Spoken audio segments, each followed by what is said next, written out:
BRS के कारगुजार सदर के तारक रामाराव ने मुतालिबा किया है कि कालेश्वरम के तहत आने वाले आबी जखायर में अगले माह 2 अगस्त तक पानी भर दिया जाए।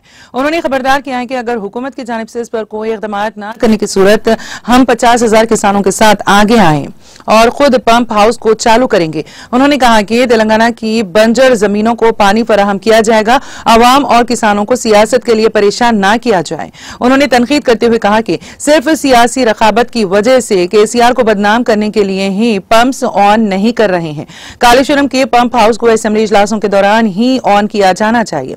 केटीआर ने बीआरएस सरकार असेंबली और अरकान कानून साज कौंसिल के साथ कन्नीपल्ली लक्ष्मी पंप हाउस का मुआयना किया। बाद में मीडिया से बात करते हुए कहा कि तेलंगाना में कालेश्वरम प्रोजेक्ट का मंसूबा नहीं था। केसीआर की हिदायत के मुताबिक बीआरएस के नुमाइंदों ने कालेश्वरम प्रोजेक्ट का मुआयना किया है।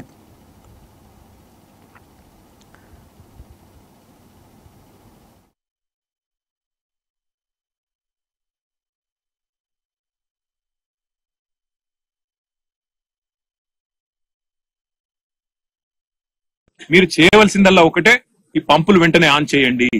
మీరు అనవసరంగా రాజకీయాల జోలికి పోయి రాజకీయంగా కేసీఆర్ గారిని బదనాం చేయాలనే ఒక చిల్లర ప్రయత్నం ఏదైతే మీరు చేస్తున్నారో ఇప్పటికే అవన్నీ కొట్టుకపోయినాయి గోదావరి వరదలో। ఇవాళ మీరు ఏమైతే అడ్డమైన మాటలు మాట్లాడినరో అవన్నీ తప్పుడు ప్రచారాలని చెప్పి ప్రజలకు అర్థమైపోయింది। అందుకే మేము అనేది, మీరు చేస్తారా పంప్ హౌస్ చాలు చేస్తారా చెయ్యరా తేల్చి చెప్పండి। మీకు అసెంబ్లీ సమావేశాలు ముగిసేదాకా ఈ ప్రభుత్వానికి మేము గడువు ఇస్తున్నాం। ఆగస్టు 2కు అసెంబ్లీ సమావేశాలు ముగుస్తా ఉన్నాయి। అప్పటిదాకా ఈ ప్రభుత్వానికి, ఎందుకంటే మేము కూడా అందరం హౌస్ లో నిలదీస్తాం, రైతుల పక్షాన ప్రభుత్వాన్ని అడుగుతాం, ఎందుకు చాలు చేస్తలేరు మీరు, అవసరమైతే ప్రత్యేక చర్చ పెట్టండి। లక్షలాది ఎకరాలకు సంబంధించిన ఎకరాలకు ఆయకట్టు నీళ్ళిచ్చే ప్రాజెక్ట్ ఇది। అట్లాంటి ప్రాజెక్టును మీరు ఎందుకు ఈ రకంగా రాజకీయ కక్షతో ఎండబెడుతున్నారు, రైతులను ఎందుకు ఇబ్బంది పెడుతున్నారు, ప్రజలను ఎందుకు హింసిస్తున్నారని తప్పకుండా అసెంబ్లీలో నిలదీస్తాం। ఆగస్టు 2 దాకా వేచి చూస్తాం।